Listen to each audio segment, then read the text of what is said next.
நாளைக்கான வீடியோவில் என்ன நடக்குன்னு சொல்லிட்டு பார்க்கலாம். வீடியோக்குள்ளே போகிறதுக்கு முன்னாடி நம்ம சேனலில் லைக் அண்ட் சப்ஸ்கிரைப் பண்ணி சப்போர்ட் பண்ணுங்கள். ஃபஸ்ட்டு சீனில் வந்துட்டு மகேஷ் எப்படியாவது நம்ம ஒழிச்சு வச்சாச்சு, இனி வேறு வழியே கிடையாது, கண்டிப்பாக கார்த்தி ரேவதி கழுத்தில் தாலி கட்டி தான் ஆகணும் அப்படின்னு சொல்லிட்டு மயில் உங்கள் மாமாலாம் வந்துட்டு பேசிக்கிறாங்க. மாப்பிள்ளை நீங்கள் சொன்ன மாதிரி தான் நடந்துச்சுன்னா எனக்கு ரொம்ப சந்தோஷம் தான், என் அம்மாவும் அதை தான் ஆசைப்பட்றாங்க, ஆனால் சாமுண்டீஸ்வரியை எப்படி சமாளிக்க போகிறேன்னு தான் எனக்கு தெரியல அப்படின்னு சொல்கிறாங்க. அதெல்லாம் பார்த்துக்கலாம் மாமா, ராஜாவை தான் வந்துட்டு அத்தை முழுசாக நம்புகிறாங்களே அப்படின்னு சொல்லி பேசிகிட்டு இருக்காங்க. அப்புறம் இங்கே வந்துட்டு ஐயர் சொல்கிறாங்க, நேரம் ஆயிடுச்சு, நீங்கள் மாப்பிள்ளையை கூப்பிட்டு வந்தீங்கன்னா நம்ம சாங்கியத்தை ஆரம்பிச்சிடலாம் அப்படின்னு சொல்கிறாங்க. உடனே மாயா வந்துட்டு இதை போய் நான் கூப்பிட்டு வரேன் அப்படின்னு சொல்லிட்டு கிளம்புறாங்க. இங்கிட்ட பாட்டி, அருண், ஆனந்த், அவங்க மாமா எல்லாருமே ரொம்ப சந்தோஷமாக இருக்காங்க. ஏன்னா மகேஷை வந்துட்டு கடத்தியாச்சு, அவ்வளோதான், அவன் இனி வரமாட்டான் அப்படின்னு சொல்லிட்டு இவங்க நினச்சிட்டு இருக்காங்க. மயில் வேற சந்தோஷத்தில் துள்ளி குதிச்சுக்கிட்டு இருக்காரு. எங்கே மாப்பிள்ளையா, அவனுக்கு என்னத்தை நீங்கள் சாங்கியம் பண்ண போகிறீங்க, அவன் இங்கே இருந்தால் தானே இன்னும் கொஞ்ச நேரத்தில் இந்த மண்டபமே அலறது போகுது பாருங்க, ஐயோ மாப்பிள்ளை காணும், ஐயோ மாப்பிள்ளை காணும்னு சொல்லிட்டு எல்லாரும் தவிச்சு ஓட போகிறாங்க. எப்படியோ ஜாலி, அந்த வெள்ளப்பிங்கா நீ இருக்குடி, நீ தானடி இதுக்கெல்லாம் காரணம், இப்போ பாரு என்ன நிலைமைக்கு ஆக போகிற பாரு, ஐயோ மகேஷுன்னு சொல்லிட்டு கதற போகிற அப்படின்னு சொல்லிட்டு சந்தோஷத்தில் சிரித்து வாயை மூடலை. அதுக்குள்ளேயும் மாயா வந்துட்டு மகேஷோட வர்றாங்க. அதை பார்த்ததும் எல்லாருமே ஷாக் ஆகிடுறாங்க. பாட்டி, அருண், ஆனந்த் எல்லாம், என்னடா இது, நம்ம தானே இவனை லாக் பண்ணுறதுக்கே என்னெல்லாமா பண்ணோம், இவன் என்ன இப்படி பிடிச்சி வச்ச குளக்கட்டை மாதிரி வாரான் அப்படின்னு சொல்லிட்டு மயில் எல்லாருமே முழிச்சு போய் வந்துட்டு பார்த்துட்டு இருக்காங்க.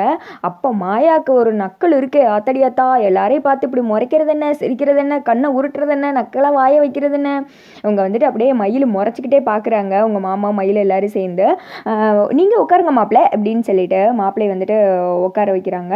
தலையில் வந்துட்டு எண்ணெயை வச்சு விடுங்க அப்படின்னு சொல்ல மாயா தான் வந்துட்டு எண்ணெயெல்லாம் வைக்கிறாங்க.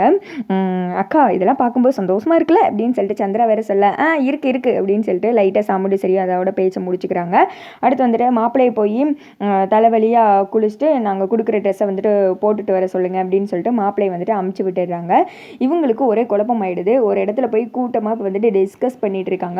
எப்படி அவன் வந்தான், ஒன்றுமே எனக்கு புரியவே இல்லையே அப்படின்னு சொல்லிட்டு அருண் ஆனந்து புலம்பிட்டு இருக்க, அதான் பேராண்டிகளா எனக்கு புரியல, எப்படி வந்துட்டு தப்பிச்சிருப்பான் நம்ம பிடியிலேருந்து அப்படின்னு சொல்ல, எல்லாம் அந்த வெள்ளப்பிங்க அவளை தான், அவள் தான் ஏதாவது ஒன்று வேலை பார்த்துருப்பா, அவளுக்கு தும்புற பார்த்தீங்களா எப்படி வந்துட்டு நக்கலை பார்த்தான்னு, எனக்கு வர்ற கோபத்துக்கு அப்படின்னு சொல்லிட்டு இருக்க. அந்த இடத்துக்கு மாயா வந்துடுறாங்க. என்ன எப்படி நம்ம பிளானு சொதப்பிச்சு, இவ எப்படி வந்துட்டு மகேஷ் அந்த இடத்துக்கு கரெக்டாக கூப்பிட்டு வந்தான்னு சொல்லிட்டு பார்க்குறீங்களா, இங்கே பாருங்கள் நான் இருக்கிற வரைக்கும் உங்களால் ஒன்றுமே பண்ண முடியாது அப்படின்னு சொல்ல, எல்லாரும் ஏய் அப்படின்ற மாதிரி வந்துட்டு மாயா வந்துட்டு மிரட்டுறாங்க.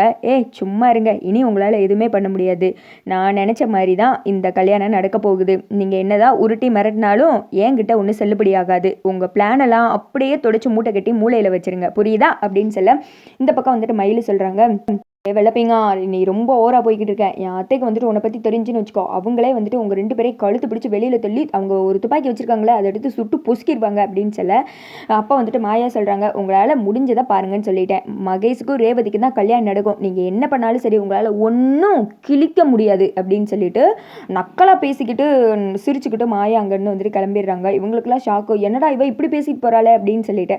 ஆனால் இதில் ஒரு சிறப்பான காமெடி என்னன்னா, இதெல்லாம் நடக்கும்போது ரேவதியோட அப்பாவும் அதே இடத்துல தான் இருக்காங்க. ஏன் ஒரு பொண்ணு வந்துட்டு ஒரு கெட்டவனுக்கு கல்யாணம் முடிக்க போகிறாங்கன்னு அப்பா போய் தடுத்து நிறுத்தினா வந்துட்டு முடியாதா, என்ன மாதிரி சீன் கொண்டு போகிறாங்க அப்படின்னு என் வாயால் சொல்ல முடியல, இல்லை சொல்லாமல் இருக்கவும் முடியல.